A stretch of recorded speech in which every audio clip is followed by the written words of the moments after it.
Hello everyone, welcome back to my Incredible Chess channel. Today is the day we are going to look at an interesting attacking game played by Seigbert Tarrasch. Yes guys, this is the time for the chess classics and we are going to enjoy this video and this game. So guys, before we go further, don't forget to like this video, share this video with your friends and subscribe to my channel if you are new here. So let's begin. In this game, Dr. Seigbert Tarrasch was playing with the white pieces. His opponent's name was Eckart and this game was played in Nurenburg 1889. The game starts with e4, black plays e6. This is the French defense opening. White plays d5. Tarrasch is going to play knight to d2 in this variation that is also named after him, that is the Tarrasch variation. Interesting, right? All these players are the pioneers of all the modern day openings, you can say. Whichever openings are played by top class players right now are played by these legends of the past. So that's why I always say, like, if you want to learn any opening, learn it from the masters. Like, that is the chess classics. Okay, here of course there are many alternatives which white can play.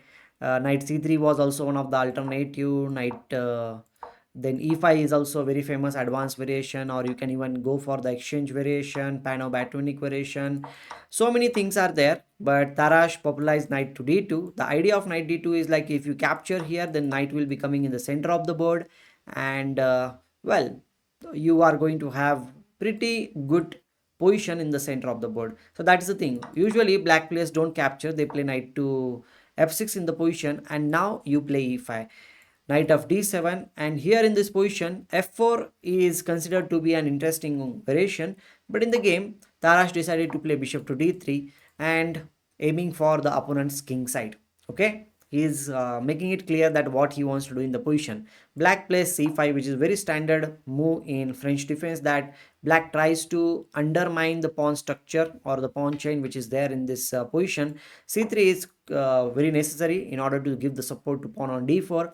Black again attacks the pawn on d4, here knight e2 and supporting the pawn on d4. One thing is quite clear, that if black plays queen to b6, which was played in the game also, white wants to play knight f3, and the knight which was there in the path of the bishop is now away from the path and the bishop is ready to come in the game. But still in this position you cannot just immediately play the bishop on c1, because we need to take care of the pawn on b2. So we need to go step by step, and these legends, of course, they know that they need to play step by step. In this position bishop e7 was played, and after bishop to e7, here in this position he goes for castle, and according to me in this position black should have waited for castling, because he doesn't have that many defenders on that side of the board. Maybe the move like h6 can also be there, or maybe you never know, f6 is also one of the interesting options in the position. But okay, he plays castle, which is not that bad move, I will say, but it gives a lot of pressure on this side of the board, and black needs to be very careful in the position.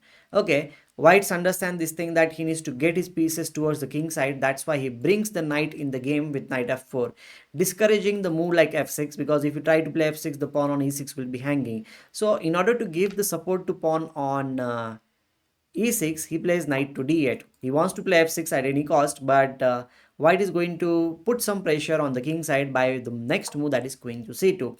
Now bishop and queen both are attacking the pawn on h7, and black needs to defend in this position. One option is there is to play g6, but if you play this move, then white has a very interesting option of playing h4. Some players who would like to just sacrifice in the position, they might think about capturing on g6, but after all the captures which you will be going for here in this position, I will say that if you just go for the captures, then you will not get that much. Only if black captures on g6, then I will say like it is going to be and winning position very soon, maybe with the knight to g5, and then bishop captures here, then bishop captures here, and the checkmate might be happening very soon.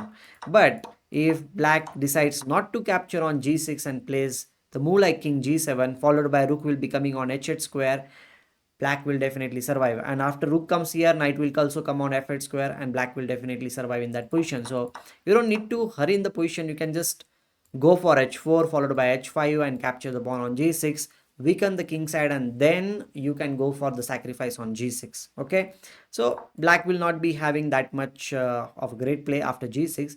Another option is to play h6, and if you play h6, I think white can just simply go for bishop to e3, and after some time maybe knight h5, knight m2, g7 is also there in the air, I will say. So that's also one of the option, but black decided to play f5 in this position, which was not that great option, because after e captures f6, knight captures f6, the pawn on h7 is a weakness and it is defended by the knight on f6, but only one defender is there. So white attacks the pawn on h7 with knight to g5. Now knight, bishop and the queen, all three are attacking the pawn on h7. And if you play h6 in this position, then bishop to h7 check. If it goes to h8, then knight g6 is surprisingly a check and mate in the position. And if you capture here with the knight, then queen captures h7 is a check and mate. So here almost you can say it's compulsory to play g6. If you want to survive in the position for longer duration of time, then knight e4 was one of the options in the position. And after knight e4, if you capture here, bishop captures e4, still the problem of the h7 pawn is there, and white is just simply pawn up in the position. So here in this position, if g6 is played, which was played in the game also, white goes for the sacrifice because now one defender is less, correct? And after h captures g6, queen captures g6 check, king to h8, he gives this check on h6, king to g8, and now the final move, you can say the final shot in the game, that was knight to g6. The idea is to give queen to h8 check and mate. All the squares are kind of controlled in the position, and if black tries to control the h8 square with knight f7, then can you guess the move here? Can you find the move? I hope you got it. The move is knight captures e7 and it's a check and mate.